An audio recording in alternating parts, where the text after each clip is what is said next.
A corporation is a type of formal business structure that is more complicated than an LLC, but offers benefits that LLCs do not. Corporations are great if you are looking to raise money from venture capital or looking to list on a stock exchange. Corporations are also able to more efficiently carry money over between tax years. Connecticut offers several benefits and incentive programs for newly registered businesses, making this an attractive state for corporations. If you are starting a business and not sure which business structure is best for you, check out our other video, Choosing the Right Business Structure for Your Business, linked below. There are two ways to form a corporation. You can form one yourself, or you can hire a service to do it for you. In this video, we will look at both options and help you decide how to go about forming your own corporation.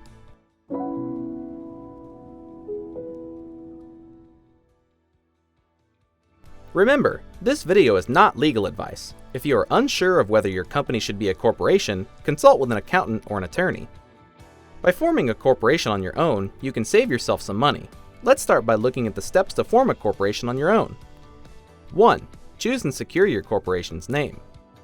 The name you select for your corporation will establish its brand. It's the first thing that most people will learn about your organization.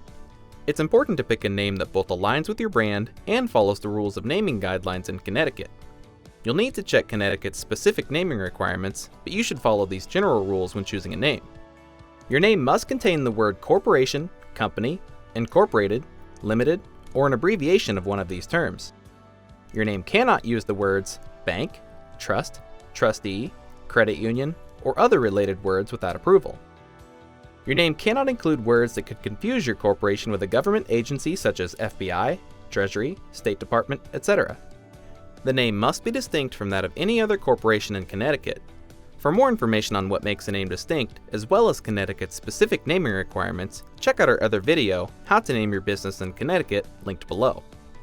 Once you have a name selected, do a name search to make sure it's available in Connecticut. After doing a Connecticut name search, you'll want to do a domain search to see if your name is available as a URL. Even if you don't plan on making a website today, you may want to secure the URL so someone else doesn't take it. 2. Choose a registered agent. You must appoint a registered agent when you register your corporation in Connecticut. The registered agent can be an individual in the company, including yourself, or you can hire a professional service authorized to do business in Connecticut. They will send and receive legal papers on your behalf.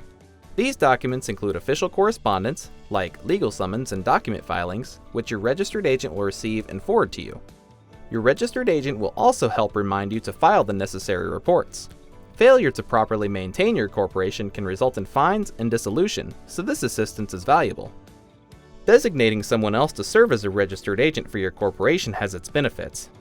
To learn more about hiring a registered agent service for your corporation, read our Should I Use a Registered Agent Service guide, linked below. 3. Hold an organizational meeting. Before you officially file the formation documents in Step 4, you will need to hold an organizational meeting to complete the following tasks. Create and approve bylaws, select your initial directors, determine your share structure, and execute an incorporator statement. Let's break down each of these. Create and approve bylaws.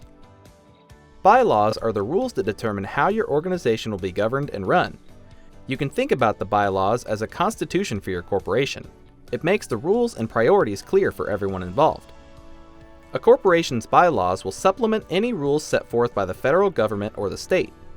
In your bylaws, be sure to include how the corporation will be governed, including the role of directors and officers, how meetings are held, voting procedures, and how officers and directors are elected, how records will be kept and managed, how disputes will be handled, how bylaws will be added and amended in the future, the date of the annual shareholder meeting, how to negotiate contracts, fiduciary duties to the corporation, such as acting in the best interest of the corporation, and what constitutes a quorum for voting purposes. Appoint initial directors. You must appoint at least one director who will oversee your Connecticut corporation until the first shareholder meeting. A corporate director is in charge of the adoption, amendment, and repeal of the operational bylaws as well as the election, supervision, and removal of officers. After forming the corporation, the incorporators, or initial directors, if named on the formation documents, should call an organizational meeting. During this initial meeting, either the incorporators will elect the board of directors, or the initial directors will appoint the officers. Choose a share structure and strategy. A share of stock is the unit of ownership of a corporation. Each share of stock represents a percentage of ownership of the company. For example, if a corporation issues only one share of stock, the shareholder, or stock owner, would then own 100% of the corporation. Shares can be structured into classes. Each class, termed as a share class, holds different rights and privileges. You can have multiple classes, and each class can hold any number of shares. The standard Certificate of Incorporation form issued by the Connecticut Secretary of State allows corporations to indicate if they will issue more than one authorized share class or series. We recommend starting with a high number of authorized shares. Many attorneys suggest 10 million. By starting with a high number, you have the flexibility to issue shares as needed without paying legal fees to increase your initial authorized shares amount. Create and execute an incorporator statement. The incorporators should sign an incorporator statement with complete names and addresses of each initial director and store it in the corporate records book. This document names the initial directors that will serve until the board of directors is elected during the first shareholders meeting. It should be stored with the rest of your corporate records. 4. File the Certificate of Incorporation. You'll need to file a Certificate of Incorporation with the state of Connecticut. Once the certificate is approved, you will have officially formed a corporation.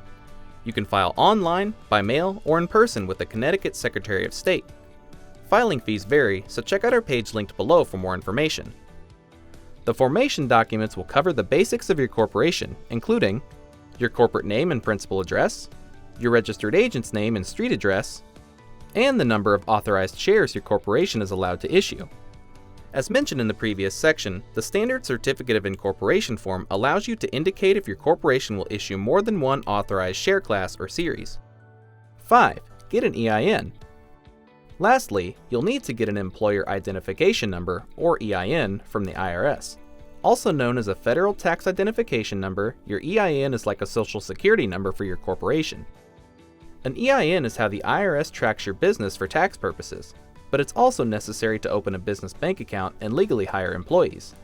The good news is that EINs are free and can be quickly obtained by visiting the irs.gov website. For more information on EINs, check out our other video linked below. Now that you know all the steps to forming a corporation on your own, maybe you don't want to go through the process by yourself. Let's take a look at the other way to form a corporation. Hiring a professional service to file your forms and act as your registered agent for the corporation will cost you an additional $50 to $150. However, there are several benefits to working with a pro. A hired registered agent helps with getting your reports filed on time, helps you stay organized by keeping your business mail separate, and is available at all regular business hours to accept official mail and legal papers on your corporation's behalf. A final and important additional benefit to using a service is privacy. A professional service will provide a level of privacy by withholding your personal name from the corporation's contact information. There are many reasons why you might not want your personal information easily accessible and associated with your business. Hiring a professional corporation formation service is an easy way to accomplish this. If you want to form a company that can issue stock, raise money through investors, or efficiently carry money over between tax years, then a corporation is the right business structure for you. Now you know all the steps to form a corporation. For a more detailed guide, visit our site at howtostartanllc.com. Give the video a like if you found it useful, and subscribe if you'd like to see more. If you have questions or encounter any roadblocks, leave a comment below. Good luck with starting your corporation.